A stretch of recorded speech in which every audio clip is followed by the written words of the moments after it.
Hello guys, mga mommies and friends, it's me again, Mommy Julie B. So for today's video, kung ikaw ay isang teacher or event organizer or office staff na kalimitan na gumagawa ng certificates ng maramihan, so itong video na to makakatulong para malesen yung time ng pag-e-edit pa isa-isa.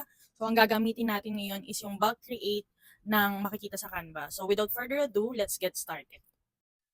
So ayan, gaya nga ng sinabi ko, itong video na to ay makakatulong sa inyo para makapag-create kayo ng mas mabilis ng mga certificates. So, ang una nyo gagawin, pupunta kayo kay Canva, open nyo si Canva, and then, pagka-open nyo, pupunta kayo sa templates, di ba?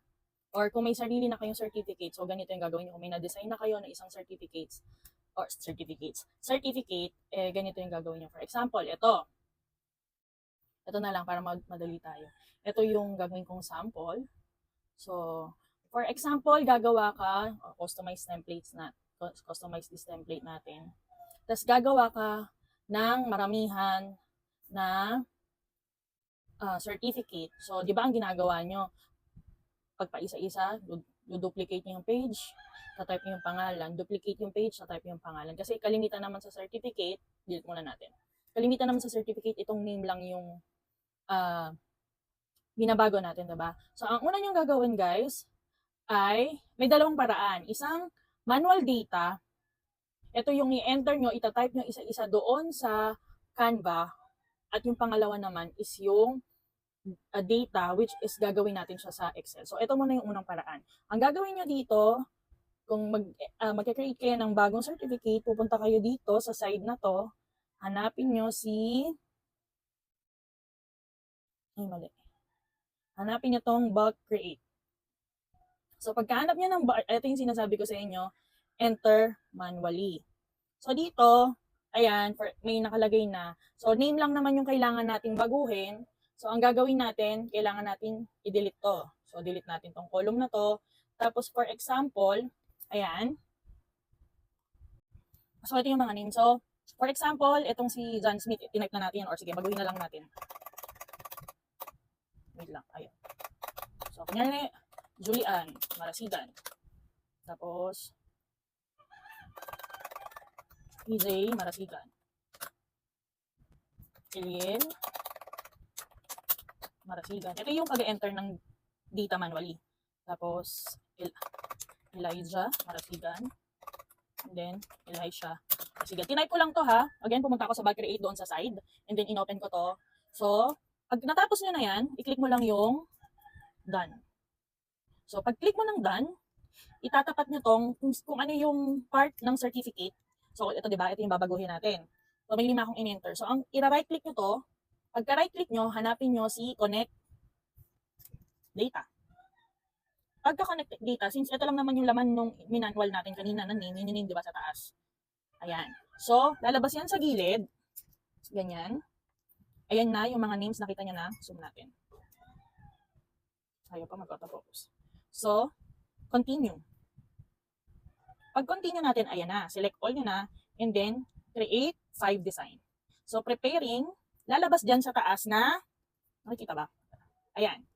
1 design created and saved to your projects. So, ibig sabihin po na muna nawala siya bigla. Pero pwede nyo siyang, pag click nyo, kunyari, ayan, ulit, click natin yung create 5 designs. Ayan, view design.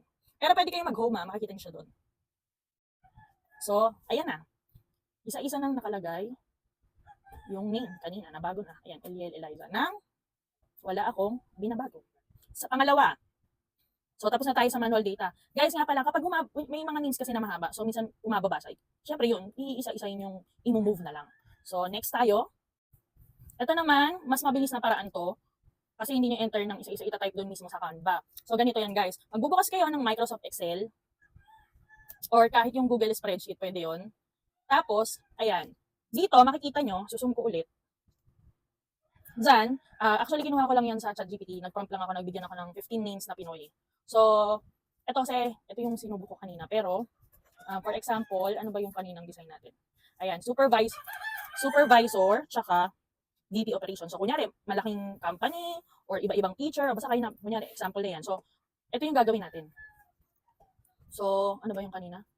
VP for operations. So, okay lang na Vice President. So, ayan na. Ito yung Excel na ginawa ko. So, mag-open lang kayo ng Excel or Google Spreadsheet. Tapos, ito, ang ginawa ko is name. Ito yung name. Ito yung dapat yung lalagay ko dito sa pink na to. Ayan. Ayan dapat yan. Tapos yung supervisor.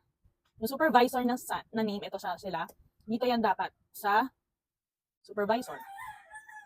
Okay, supervisor. Tapos yung isa sa VP. Ayan, punta na tayo dito. Sa Excel guys ha.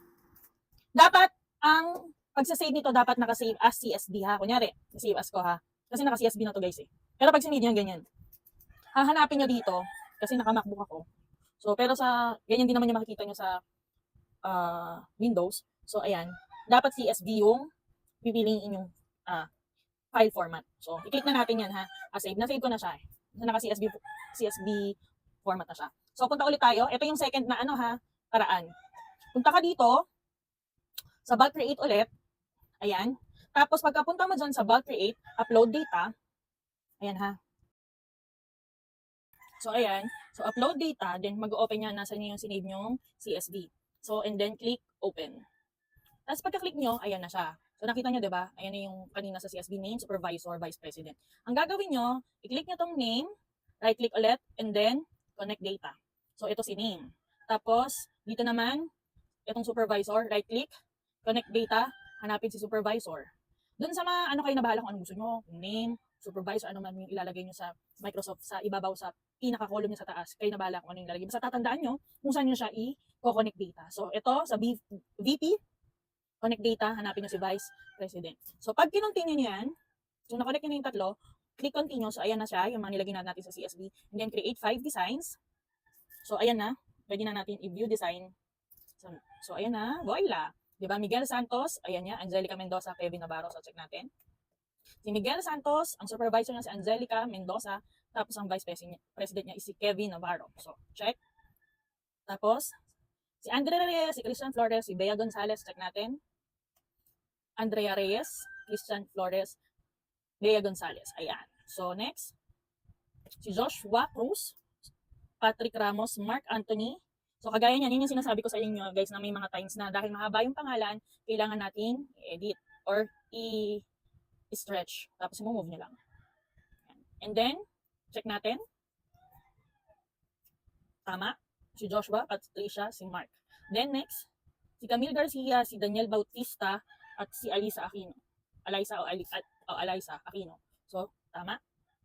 Check. And then, si John Mark de la Cruz, si Nicole Castillo, and si Rafael Fernandez, pag nilagay natin, pag connect natin, ayan na. So, ayun lang guys, sana may natutunan kayo. So, alam ko kapag lumagpas ng 25 o 30, hindi ko alam kung tama ako. Pero, makikreate pa rin siya, pero mahahati siya. Parang ganito.